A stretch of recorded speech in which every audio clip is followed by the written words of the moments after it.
Hello friend, स्वागत है आपका आपके अपने चैनल एग्री मंत्रा में। और दोस्तों, आज हम आपके लेकर आए सेक्शन ऑफिसर हॉर्टिकल्चर की ऑनलाइन क्लास 18। और जैसा कि आपको पता है, क्लास 1 से लेके क्लास 17 आ चुके हैं। अगर आपने नहीं देखी हैं तो डिस्क्रिप्शन बॉक्स में लिंक दिया हुआ है, वहाँ पर क्लिक करके आप सभी रिमेनिंग पार्ट को देख पाएंगे। और आज हम कंटिन्यू करेंगे क्लास 18, जो रहेगी most important topic indoor plants, जिसको दोस्तों हाउस प्लांट भी बोलते हैं। तो आज हम दोस्तों डिस्कस करेंगे इस इंपॉर्टेंट टॉपिक के बारे में, जो कि आपके हॉर्टिकल्चर का सेक्शन ऑफिसर हॉर्टिकल्चर का जो सिलेबस है उसमें एक इम्पॉर्टेंट टॉपिक है ये, जिस पर आज हम ये पूरा डिस्कस करने वाले हैं। तो दोस्तों, वीडियो बहुत इंपॉर्टेंट और इन्फॉर्मेटिव रहने वाली है, इसलिए वीडियो को लास्ट तक जरूर देखना। और लास्ट में आपके लिए एक प्यारा सा क्वेश्चन है, जिसका सही आंसर आपको कमेंट बॉक्स में लिख के भेजना है। और उसके बाद दोस्तों आपको मैं 15 टिप्स भी बताऊंगा, जो कि आपको इंडोर प्लांट ग्रो करने में काफ़ी हेल्प करेंगी। तो चलिए शुरू करते हैं। और जो भी लोग नए जुड़ रहे हैं चैनल से, तो प्लीज़ चैनल को सब्सक्राइब कर लीजिए, बेल आइकन पे क्लिक करिए, ताकि आपको एग्रीकल्चर जॉब नोटिफिकेशंस की video and agriculture competitive exam की वीडियो टाइम से मिलती रहे। तो चलिए शुरू करते हैं। सबसे पहले बात करेंगे इंडोर प्लांट। तो दोस्तों, फिगर में आप देख पा रहे होंगे, यही आपके इंडोर प्लांट हैं, जिसको हम हाउस प्लांट भी बोलते हैं। तो दोस्तों, इनके बहुत सारे कारण होते हैं लगाने की। पहला जो कारण है वो है कि आप ब्यूटी बढ़ाते हो अपने अपने हाउस की। दूसरा कारण है कि आप एयर को प्यूरिफाई करते हो। बहुत सारे प्लांट ऐसे हैं as a air purifier work करते हैं। दूसरा कारण है जो दोस्तों इसको लगाने का, कि हमको क्या होता है कि थोड़ा साइकोलॉजिकल जो इफेक्ट होते हैं उनको कम करना होता है, हमको थोड़ा शांति चाहिए, तो उसके पर्पज से भी हम अपने घर में इंडोर प्लांट लगाते हैं, जो देखने में काफ़ी अच्छे लगते हैं और हमारे हेल्थ बेनिफिशियल होते हैं। ठीक है दोस्तों, आगे हम इसी पे डिस्कस करेंगे। सबसे पहले जान लेते हैं दोस्तों, इंडोर प्लांट होता क्या है। तो इसको बोलते हैं हाउस प्लांट भी। तो a house plant is a plant that is grown indoor in a place such as residencies and offices, namely for decorative purposes. तो यहाँ पे लिखा हुआ है कि हाउस प्लांट ऐसे प्लांट होते हैं जिनको हम इंडोर, जैसे चाहे आपका रेजिडेंस हो गया, ऑफिस हो गया, जो कि आपके डेकोरेटिव पर्पस के लिए होते हैं। बाकी मैंने आपको बताया एज ए एयर प्यूरिफिकेशन भी काम करते हैं, बहुत ज़रूरी है घर में आपके अंदर। जैसे अभी तुलसी होता है, वो तो सभी के यहाँ होता ही है, लेकिन और भी प्लांट आपको लगाने चाहिए। जैसे आपका मनी प्लांट हो गया, सबसे ज़्यादा लगने वाला प्लांट है एज ए इंडोर प्लांट। आगे बात कर लेते हैं। तो indoor plant are use to beautify the area inside the house. तो हाउस के अंदर जो एरिया है उसको ब्यूटीफाई करने के लिए, अट्रैक्टिव लगे, क्योंकि दोस्तों जो नेचुरल चीज़ें अगर आपके घर में रखी होंगी तो ऑब्वियसली चीज़ें अच्छी लगेंगी, अट्रैक्टिव लगेंगी और ब्यूटीफुल लगेंगी। इसलिए दोस्तों इंडोर प्लांट का महत्व और भी बढ़ जाता है। आगे बात कर लेते हैं। यहाँ पे दोस्तों लिखा हुआ है कि लेस कॉस्टली, मतलब है कि अगर आप फ्लावर्स लाओगे मार्केट से, अगर आप चाहे नेचुरल फ्लावर भी लाओगे, वो भी आपके कॉस्टली पड़ेंगे। अगर आप एक बार इंडोर प्लांट ग्रो करोगे तो वो आपका काफ़ी चीप पड़ेगा और इकोनॉमिकल पड़ेगा। तो सबसे अच्छा आपका जो प्लान है, जो आइडिया है, वो यही है कि आप इंडोर प्लांट यूज़ कर सकते हैं एज ए मनी प्लांट। और बहुत सारे प्लांट मैं आपको दिखाने वाला हूँ, उनको भी आप as a indoor plant use कर सकते हैं।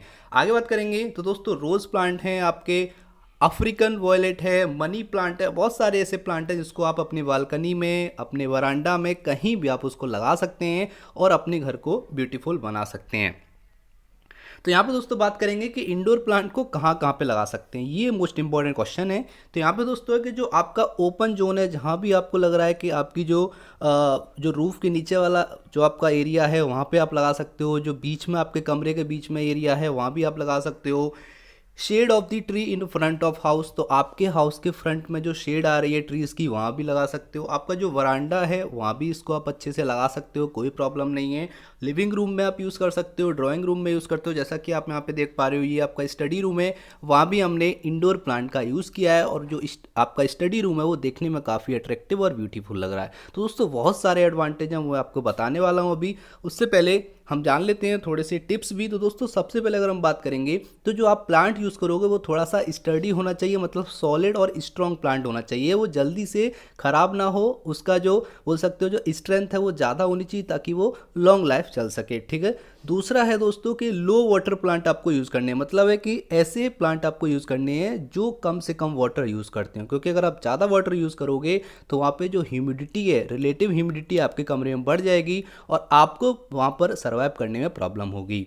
एक दोस्तों आपकी जो टिप्स है वो ये है कि जो भी आपके ट्रीज़ होते हैं, जो भी आपके प्लांट होते हैं, वो आपके केवल ट्यूबलाइट पे या फिर बल्ब पे डिपेंड होके ग्रो करते हैं। ठीक है दोस्तों, तो आप ऐसे प्लांट ग्रो करोगे जिनको बहुत कम लाइट की रिक्वायरमेंट होती है। अब ज़्यादा लाइट वाले मतलब है कि जो फ्लावर्स वाले और जो फ्रूट वाले प्लांट होते हैं उनको आप वहाँ पर ग्रो नहीं करेंगे। अगर आप ऐसा करेंगे तो उनको दोस्तों ज़्यादा लाइट की रिक्वायरमेंट होती है, ज़्यादा एयर की रिक्वायरमेंट होती है। इसलिए क्या होता है कि वो कहीं ना कहीं आपके जो एनवायरनमेंट होता है, हाउस का एनवायरनमेंट, उसको अफेक्ट करने लगते हैं। इसलिए कोशिश करो कि फॉलिज पर्पस और डेकोरेटिव पर्पस के लिए आप इंडोर प्लांट लगाएं, बाकी अदर पर्पस के लिए ना लगाएं। आगे भी दोस्तों आपको टिप्स बताता रहूँगा।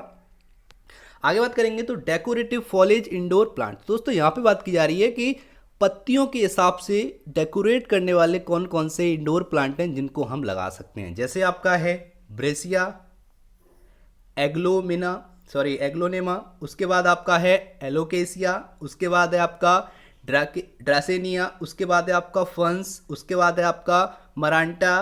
तो दोस्तों बहुत सारे आपके इंडोर प्लांट हैं। आपका एल्पीनिया है, आपका यहाँ पर फाइकस वैरायटी है, पाम्स है और आपका एंथूरियम है। तो दोस्तों ये सारे इंडोर प्लांट आप इजीली यूज़ कर सकते हैं as a decorative foliage indoor plant. ठीक है दोस्तों, आगे अगर हम बात करेंगे टिप्स की, तो दोस्तों आपको मैं बता दूं, आपको केवल कोशिश करनी है कि एयर प्यूरीफायर प्लांट ही लगाएं। ठीक है दोस्तों, सबसे ज़्यादा जो हेल्पफुल होते हैं वो आपके एयर प्यूरीफायर प्लांट होते हैं, जो आपकी हेल्थ को भी बेनिफिट करते हैं। ठीक है दोस्तों, इसलिए एयर प्यूरीफायर प्लांट ही आप यूज़ करोगे।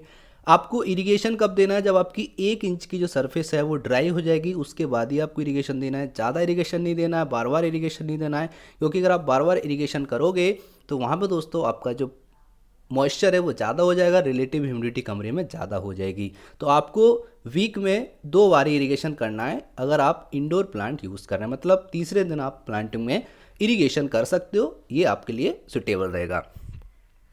आगे बात करेंगे तो यहाँ पर हैंगिंग बास्केट प्लांट। तो दोस्तों यहाँ पे बात की जा रही है कि हैं तो ये इंडोर प्लांट ही, लेकिन हैंगिंग बास्केट यूज़ करके भी इंडोर प्लांट को लगाया जा सकता है। जैसे यहाँ पे है फिटोनिया, उसके बाद यहाँ पे है ट्राडेस्केंटिया, उसके बाद आपका है फंस, उसके बाद आपका यहाँ पे लिखा हुआ है सेलाजिनेला, उसके बाद आपका है क्लोरोफाइथम, उसके बाद आपका है एपिसिया, उसके बाद बेगोनिया और यहाँ पे है मनी प्लांट, उसके बाद पिपरोमिया, उसके बाद आपका होया और आपका ऑर्चिड। तो दोस्तों ये ऐसे प्लांट हैं जो हैंगिंग बास्केट के थ्रू लगाए जा सकते हैं अपने घरों में, जो कि आप फिगर में देख पा रहे होगे।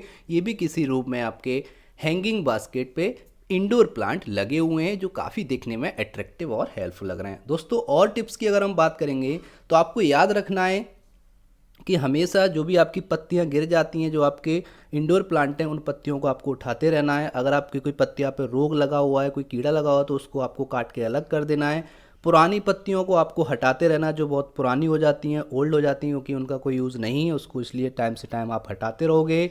एंटी फंगल एंटीबायोटिक चीज़ें यूज़ करोगे ताकि फंगस ना आए, क्योंकि दोस्तों अगर आप ज़्यादा इरिगेशन करोगे तो वहाँ पे फंगस की प्रॉब्लम जनरेट हो सकती है और वो बहुत सारे माइक्रोब्स पैदा करेगा जो आपके रूम के एनवायरनमेंट को बेकार कर देंगे। ठीक है दोस्तों, आगे बात करेंगे तो फ्लावरिंग इंडोर प्लांट। तो ऐसे प्लांट फ्लावर के पर्पस से जो लगाए जाते हैं, वैसे लगाने नहीं चाहिए क्योंकि यहाँ पर इनको लाइट की ज़्यादा रिक्वायरमेंट होती है, कमरे में लाइट इतनी पहुँच नहीं पाती, लेकिन फिर भी अगर आप लगा रहे हैं तो यहाँ पे आपके लिए बहुत अच्छे फ्लावर्स हैं, प्लांट्स हैं, जो कि आपका अफ्रीकन वॉयलेट है, ऑर्चिड है, एपिसिया है, फ्लावरिंग बेगोनिया है, इम्पेशंस है, काला है और यहाँ पे आपका है स्पेथीफाइलम। ठीक है दोस्तों, तो ये सारे आपके फ्लावरिंग इंडोर प्लांट है जिनको आप इजीली अपने घर में, अपने हाउस में लगा सकते हो और अपने हाउस को ब्यूटीफुल बना सकते हो। आगे बात कर लेते हैं, उससे पहले टिप्स की बात कर लेंगे। तो दोस्तों आपको और बता दूं कि कोई भी प्लांट है वो आपको डायरेक्टली किसी भी बल्ब के पास या किसी हीटर के पास या किसी कूलर या फिर एसी के सामने नहीं रखना है, क्योंकि अगर आप डायरेक्टली उस पर अगर कोई ठंडी हवा या गर्म हवा एक्ट करेगी तो बहुत जल्दी वहाँ पर इवेपोरेशन होगा और आपको बार बार वहाँ पर इरिगेशन की रिक्वायरमेंट होगी। इसलिए कोशिश करो कि एसी, बल्ब, हीटर, इन सब से आपको थोड़ा सा प्लांट को दूर रखना है। और आगे बात करेंगे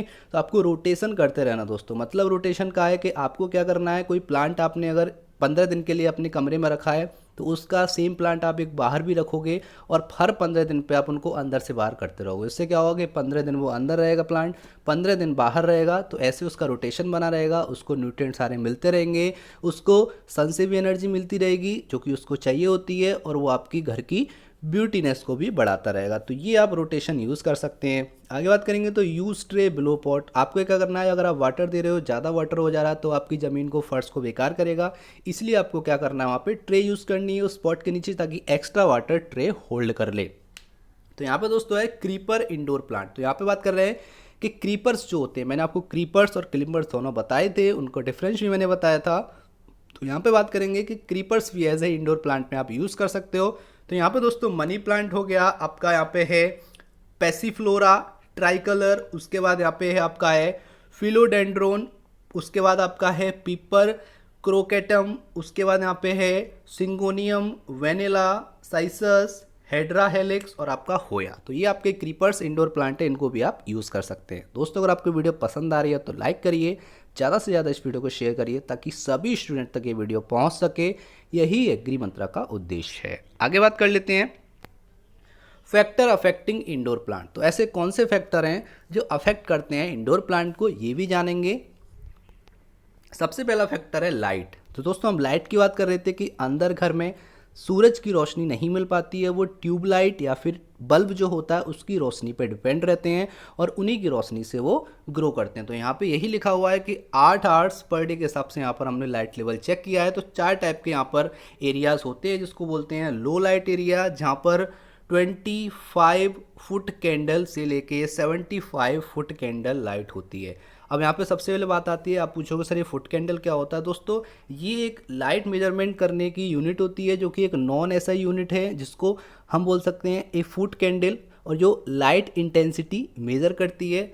अब बात कर लेते हैं इसको कैसे डिफाइन करेंगे। तो यहाँ पे लिखा हुआ है कि is the amount of light cast by a candle on a white surface 1 foot away in a completely dark room. तो किसी डार्क रूम में आपको क्या करना है, किसी वाइट सरफेस से 1 फीट दूरी पे एक मोमबत्ती रखनी है, वो मोमबत्ती आपको जला देनी है और उस मोमबत्ती से उस सरफेस पे जितनी भी लाइट जा रही है, ठीक है, वही जो कि आपकी यहाँ पर फीट में होगी, 1 फुट जो आपका एरिया होगा 1 फीट स्क्वायर, उतने एरिया में जो लाइट जा रही है वही आपकी दोस्तों यहाँ पर क्या कहलाती है, फुट कैंडल कहलाती है, जो कि आपकी लाइट इंटेंसिटी है। तो यहाँ पर वो 1 हो गई। तो यहाँ पे बात क्या रही है 25 से लेकर 75 फुट कैंडल लाइट, ऐसा एरिया आपका लो लाइट एरिया कहलाता है। मीडियम में दोस्तों 75 से लेके 200 फुट कैंडल होता है। हाई लाइट एरिया में 200 से लेके, but not directly sunlight, sunlight की डायरेक्टली नहीं, लेकिन फिर भी 200 फीट कैंडल तक अगर है तो वो आपका हाई लाइट एरिया कहलाएगा। और एक आपका है सनी लाइट एरिया, जो कि at least 4 hour of direct sunlight, जो कि अगर आप किसी प्लांट को या किसी सरफेस को 4 घंटे तक डायरेक्ट सनलाइट दोगे तो वो आपका सनी लाइट एरिया कहलाएगा। तो यहाँ से दोस्तों कंप्लीट हो गया कि लाइट का बहुत इफेक्ट पड़ता है आपके प्लांट पे, जो कि आपको देखकर चलना होगा। और दोस्तों टिप्स की बात कर लेते हैं। तो यहाँ पे बात की जा रही है कि आपको क्या करना है कि जो आपके वाटर प्लांट होते हैं, जो केवल पानी के सहारे जीवित होते हैं, ग्रो करते हैं, उनको हम हाइड्रोपोनिक्स भी बोलते हैं। ऐसे प्लांट का वाटर आपको हर 15 दिन में चेंज करते रहना है, ठीक है दोस्तों, क्योंकि उसमें बहुत सारे बैक्टीरियाज पैदा हो जाते हैं, माइक्रोब्स पैदा हो जाते हैं, जो क्या करेंगे, प्लांट को तो ख़राब नहीं करेंगे लेकिन आपके घर का एनवायरनमेंट ख़राब कर सकते हैं। इसलिए आप कोशिश करो कि उसके पानी को रेगुलरली चेंज करते रहो। तो ये एक और दोस्तों इंपॉर्टेंट टिप्स है, जो कि आपको यूज़ स्टोन्स और मार्बल। तो आपको क्या करना है, पत्थर यूज़ कर सकते हो जो आपके मार्बल टाइप के होते हैं। इजीली क्या होगा, उससे मिट्टी आपकी दबी हुई रहेगी, उससे मिट्टी आपकी उड़ेगी नहीं, तो और वो देखने में भी अच्छे लगेंगे, क्योंकि कलरफुल जो मार्बल्स होते हैं आफ्टर इरिगेशन जब उसमें पानी पड़ जाता है तो काफ़ी देखने में अच्छे लगते हैं। एक दोस्तों आपकी जो टिप्स है वो ये है कि अगर मान लीजिए किसी प्लांट को स्प्रे की रिक्वायरमेंट है, उसमें कोई डिसीज़ आ गया है, आपको स्प्रे देना पड़ेगा, तो आप उस प्लांट को पहले बाहर ले जाओ। बाहर ले जाने के बाद उस पर आप इंसेक्टिसाइड जो भी आप देना चाहते हो, फंगीसाइड देना चाहते हो, ईजिली देने के बाद उसको 1-2 दिन वहाँ पर छोड़ दो। जब वहाँ पर उसकी जो भी सिम्टम है, या बोल सकते हो कि जो भी उसका इफेक्ट है वो कम हो जाएगा, फिर उसको आप अंदर हाउस में ला सकते हो। तो ये सारे टिप्स आप यूज़ कर सकते हो एज ए इंडोर प्लांट। आगे बात कर लेते हैं तो टेम्परेचर का भी दोस्तों इफेक्ट होता है। तो यहाँ पर हम बात करेंगे तो पीपल कंफर्ट फील करती है अगर 72 डिग्री फ़ारेनहाइट से लेके 82 डिग्री फ़ारेनहाइट तक है। मतलब आपका है कि यहाँ पर 22 डिग्री सेल्सियस से 27 डिग्री सेल्सियस का टेम्परेचर है, तो हमारे लिए काफ़ी अच्छा रहता है, हम कंफर्ट फील करते हैं। लेकिन प्लांट की बात कर लेते हैं, जो कि इंटीरियर प्लांट की बात हो रही है, तो 58 से लेके 86 डिग्री फ़ारेनहाइट, मतलब है कि 14 डिग्री सेल्सियस से लेके 30 डिग्री सेल्सियस तक का टेम्परेचर है। प्लांट इजीली ग्रो कर पाएगा। अगर आप घर के अंदर किसी प्लांट को ग्रो कर रहे हैं तो ये टेम्परेचर आपको देख के चलना है। अगर आपके पास टेम्परेचर इतना नहीं है तो आपको बनाना पड़ेगा, तभी आपका इंडोर प्लांट ग्रो करेगा। आगे बात कर लेते हैं तो रिलेटिव ह्यूमिडिटी जिसकी मैंने अभी बात की थी आर है, जिसको आर्द्रता बोलते हैं दोस्तों। आर्द्रता का बहुत बड़ा रोल होता है, तो यहाँ पे बात की जा रही है। यहाँ पे दोस्तों अलग अलग डिफाइन किया गया कि 20% अगर आपके पास आर एच है, मतलब रिलेटिव ह्यूमिडिटी एरिया में, तो वो आपका कहलाएगा लो। अगर 40 to 50% है तो वो आपका मीडियम कहलाएगा, और 50% से ज़्यादा अगर आपके यहाँ ह्यूमिडिटी है तो आपका हाई कहलाएगा। तो यहाँ पे बात की जा रही है कि आपको अपने हाउस के अंदर कितनी ह्यूमिडिटी मेंटेन करनी है ताकि आपका प्लांट ग्रो करे। तो 50 से लेकर दोस्तों 60% तक की आपकी ह्यूमिडिटी सूटेबल है आपके प्लांट के लिए, इजीली उसमें प्लांट आपका ग्रो कर जाएगा। ये आपको याद रखना है अगर आप इंडोर प्लांट लगाना चाहते हैं तो। दोस्तों इतने सारे मैं टिप्स बता रहा हूँ, ये क्वेश्चन के रूप में भी आपको एग्जाम में देखने को मिल सकते हैं, इसलिए इसको आप लिखते रहना, या फिर इसको पीडीएफ को आप डाउनलोड कर लेना हमारे टेलीग्राम चैनल से, जिसकी लिंक डिस्क्रिप्शन बॉक्स में दे दी है। आगे बात कर लेते हैं वाटर क्वांटिटी। तो दोस्तों डिपेंड करता है कि हम कितना वाटर प्लांट में दे रहे हैं। अगर आप ज़्यादा प्लांट में वाटर दोगे तो वो भी आपके लिए क्या होगा, नुकसानदायक है। अगर आप कम वाटर दे रहे हो वो भी नुकसानदायक है। तो आपको एक मिनिमम अमाउंट में वाटर देना है, या बोल सकते हो एक मॉडरेट अमाउंट में आपको वाटर देना है, ताकि वो प्लांट खराब भी ना हो और उसमें वाटर लॉगिंग की कंडीशन भी ना आए। ठीक है दोस्तों, आगे बात कर लेते हैं वाटर क्वालिटी। ये भी दोस्तों काफ़ी मायने रखता है कि वाटर की क्वालिटी कैसी है, क्योंकि हम देखते हैं कि इरिगेशन वाटर की भी दोस्तों बहुत सारे आपके पैरामीटर्स होते हैं। अगर आप उनको फॉलो नहीं करोगे, अगर वो फुलफिल नहीं होंगे, तो वहाँ भी आपके प्लांट को इफेक्ट पड़ेगा। तो ये भी आपको याद रखना है। और दोस्तों यहाँ पे बात की जा रही है कि फ्लोरीन और क्लोरीन, ठीक है दोस्तों, ये ऐसे कंपोनेंट हैं, या वो सॉरी ऐसे आपके पार्टिकल्स हैं, मिनरल्स हैं जो आपके पानी में पाए जाते हैं, जो कहीं ना कहीं अफेक्ट करते हैं। तो उसका लेवल भी आपको मॉडरेट रखना पड़ेगा, जो स्टैंडर्ड होता है वो आपको रखना पड़ेगा, तभी आपके प्लांट ग्रो कर पाएंगे। अब बात करेंगे न्यूट्रिशन की। तो दोस्तों न्यूट्रिशन की बात की जाती है तो यहाँ पर काफ़ी मायने रखना पड़ता है, क्योंकि न्यूट्रिशन अगर आप नहीं दोगे तो वहाँ पर आपके प्लांट ग्रो नहीं कर पाएंगे। तो यहाँ पे ये भी लिखा हुआ है कि danger from over fertilization occur because any fertilizer use whether in liquid powder और tablet will dissolve in soil water and will form a salt in the water. तो यहाँ पर कोई फर्टिलाइजर यूज़ कर रहे हो तो वो क्या करता है, सॉल्ट के फॉर्म में डिजॉल्व हो जाता है। और यहाँ पे अगर आप ज़्यादा फर्टिलाइजर दे दोगे तो वहाँ पर बर्न की कंडीशन आ जाती है, आपकी जो रूट है, आपकी जो लीव्स हैं वो बर्न होना शुरू हो जाती हैं। आपको इसलिए ओवर डोज भी नहीं देना है फर्टिलाइजर का, ये भी आपको याद रखना है। अगर आप एक्सिस सॉल्युबल सॉल्ट डाल देते हो तो वो इकट्ठा होकर एक वाइटिश क्रस्ट तैयार कर लेते हैं, एक सफ़ेद परत बन जाती है, जो कि हम बोल सकते हो कंटेनर के बिल्कुल जो बॉटम होता है वहाँ पे जम जाती है, आपको दिखेगी। तो ये भी आपको चीज़ें दोस्तों थोड़ी सी देखनी पड़ेंगी, इन पे आपको ध्यान रखना पड़ेगा, तभी आपका इंडोर प्लांट ग्रो कर पाएगा। अब दोस्तों आज का आपके लिए प्यारा सा question, money plant is a creeper और क्लिम्बर। तो दोस्तों मैंने आपको क्रीपर और क्लिम्बर पढ़ा दिया है, तो आपको ये बताना है कि मनी प्लांट आपका क्लिम्बर है या फिर क्रीपर है। अगर आपने मेरा वीडियो पिछला वाला देखा होगा तो ईजिली आप बिना गूगल किए इसका आंसर दे पाएंगे। तो दोस्तों ये था आज का इंपॉर्टेंट सेशन, जो कि था आपका इंडोर प्लांट या फिर हाउस प्लांट पे। अगर आपको वीडियो पसंद आया है, सेशन अच्छा लगा है, तो एक लाइक जरूर करना, और इस वीडियो कम से कम एक व्हाट्सएप या FB ग्रुप में जरूर शेयर करना। इसका PDF आपको हमारे टेलीग्राम चैनल पर मिल जाएगा, जिसकी लिंक डिस्क्रिप्शन बॉक्स में दे दी है। So thank you for watching. जय हिंद, जय भारत।